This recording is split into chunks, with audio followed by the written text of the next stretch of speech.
Hello ក៏ដូចជាសួស្តីអ្នកទាំងគ្នាស្វាគមន៍មកកាន់ការសម្ដែងនៅសាច់រឿង Anime របស់ខ្ញុំដែលថ្ងៃនេះផងដែរយើងនឹងបន្តការសម្ដែងនៅសាច់រឿងមេធ្មប់ល្វែ99ជាបន្តទៀតដូច្នេះកុំឲ្យខាតពេលវេលាយូរ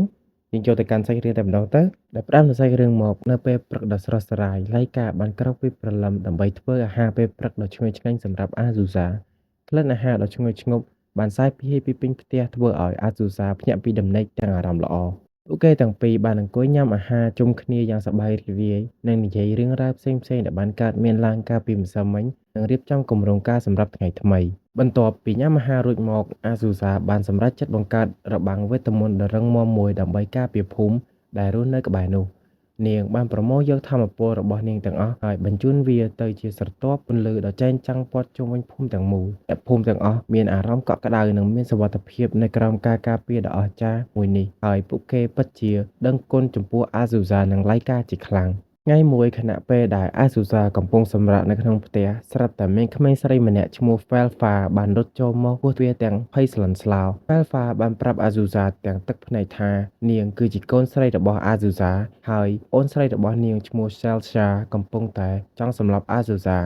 សាបានភ្ញាក់ផ្អើលយ៉ាងខ្លាំងចំពោះពាក្យសម្ដីរបស់ Felfa ព្រោះនាងមិនបានគិតថានាងមានកូនស្រីពីមុនមកទេ Felfa បានរៀបរាប់អំពី Celsha ដែលជាប្អូនស្រីរបស់នាង Celsha មានកម្លាំងខ្លាំងពូកែខាងវេទមន្តហើយមានចិត្តអាក្រក់នាងតែងតែច្រណែននឹងកម្លាំងរបស់អាស៊ូសាហើយចង់កម្ចាត់អាស៊ូសាដើម្បីក្លាយជាអ្នកខ្លាំងបំផុត Felfa បានបន្តទៀតថាពួកគេទាំងពីរពិតជាកូនស្រីរបស់អាស៊ូសាដែលកើតឡើងចេញពីស្លែមកាលពី300ឆ្នាំមុននៅពេលដែលអាស៊ូសាបានកម្ចាត់ស្លែមជាច្រើនហើយថាមពលវេទមន្តរបស់នាងបានផ្សំបញ្ចូលគ្នាជាមួយនឹងសារធាតុរបស់សត្វស្លែមហើយបានបង្កើតពួកគេទាំងពីរភ្លាមៗនោះ Celsha បានបង្ហាញខ្លួននៅមុខផ្ទះអាស៊ូសាទាំងកំហឹងនាងបានបាញ់ថាមពលវេទមន្តដ៏ខ្លាំងក្លាមកលើអាស៊ូសាព្យាយាមប្រើវេទមន្តការពារខ្លួនប៉ុន្តែវាហាក់ដូចជាគ្មានប្រសិទ្ធភាពទាល់តែសោះចំពោះការវាយប្រហាររបស់ Celsha បានបង្កវាយប្រហារយ៉ាងសាហាវធ្វើឲ្យអាស៊ូសាស្ទើរតែទប់មិនបាននៅគ្រាដ៏គ្រោះថ្នាក់នោះឡៃកាបានលួចមកការពារ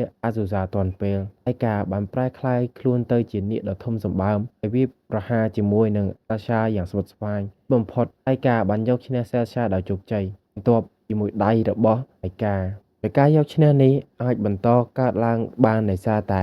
Celsha មានភាពរឹងមាំជាមួយនឹងវេទមន្តប៉ុន្តែមិនមានរឹងមាំជាមួយនឹងកម្លាំងកាយទេបន្ទាប់ពី Celsha បានដួលសន្លប់បាត់ស្មារតីអាស៊ូសានិងឡៃកាបាននាំនាងចូលទៅក្នុងផ្ទះដោយនៅពេលដែល Celsha នាងបានភ្ញាក់ខ្លួនឡើងនាងបានរកឃើញថាវេទមន្តរបស់នាងមិនអាចប្រើប្រាស់បានទៀតនោះទេនាងមានអារម្មណ៍ថាសោកសៅនិងអស់សង្ឃឹមយ៉ាងខ្លាំង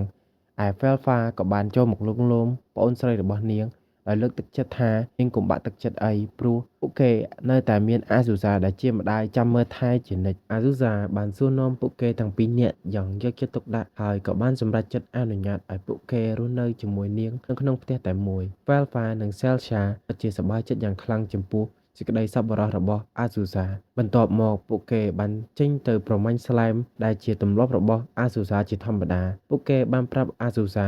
អំពីចំណុចខ្សោយរបស់ស្លែមដែលជាប្រភពថាមពលនិងងាយស្រួលទទួលបាន Magic Stone ដោយចំណាយពេលត្រឹមតែមួយផ្លែតពួកគេបានប្រមូលបាន Magic Stone របស់ស្លែមនោះទៅលក់នៅគាអ្នកផ្សងព្រេងពួកគេបានទទួលបានប្រាក់យ៉ាងច្រើនហើយក៏បាននាំគ្នាទៅទិញសម្ភារៈនិងអាហារផ្សេងៗដើម្បីប្រារព្ធពិធីជួបជុំគ្រួសារថ្មីនេះនៅពេលយប់ឡើងពួកគេបានអង្គុយញ៉ាំអាហារជុំគ្នានិងនិយាយរឿងរ៉ាវផ្សេងៗយ៉ាងសប្បាយរីករាយដែលបានបង្កើតនូវអនុស្សាវរីយ៍ដ៏ល្អសម្រាប់ពួកគេទាំងអស់គ្នាពួកគេបានលេងល្បែងផ្សេងៗនិងរីករាយរហូតដល់ពេលយប់ជ្រៅទំនាក់ទំនងរវាងអាស៊ូសា Felfa និង Celsha